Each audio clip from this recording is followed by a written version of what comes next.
नमस्कार. गुरुग्रहाला देवगुरु आणि गुरु असे म्हणतात. गुरु संत गतीने भ्रमण करतो. गुरु सध्या मेष राशीत विराजमान आहे. गेल्या वर्षी 22 एप्रिल रोजी गुरुने मेष राशीत प्रवेश केला होता. आता जवळपास 12 महिने 8 दिवसानंतर गुरु आपली राशीत बदलणार आहे. 1 मे रोजी गुरु शुक्राच्या वृषभ राशीत भ्रमण करेल. गुरुच्या शुभ स्थितीमुळे जीवनात सुख समृद्धीही वाढते. जाणून घेऊया वृषभ राशीत प्रवेश करून गुरु कोणत्या राशीमध्ये चमकणार आहे. कन्या राशी. वृषभ राशीच्या गुरुच्या प्रवेशाचा कन्या राशीच्या लोकांना फायदा होईल.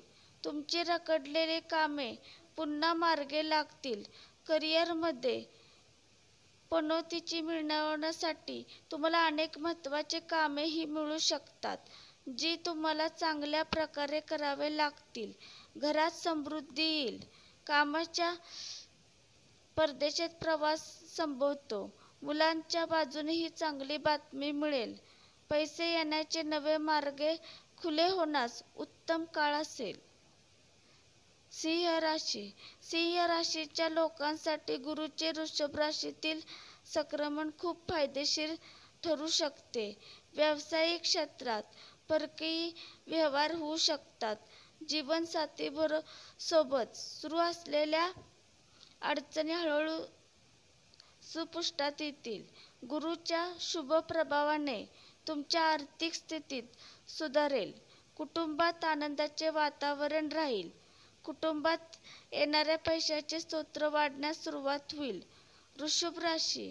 धन आणि विवाहाचा कारक असलेला गुरुचा आपल्या राशीत प्रवेश लाभदायक मानला जातो. तुमची आर्थिक स्थिती अगोदरच सुधारलेले खर्चात वाढ होऊ शकते, त्यामुळे तुमचे बजेट लक्षात ठेवा. या काळात नवीन कामाची सुरुवात शुभ राहील. वैवाहिक जीवनात मधुर राहील. पैशासंबंधित नवे मार्ग खुले होऊन आर्थिक सुधारणा होण्यास उत्तम काळ आहे. माझा व्हिडिओ आवडला असला तर लाईक व शेअर व कमेंट व सबस्क्राईब करा. धन्यवाद. श्री स्वामी समर्थ.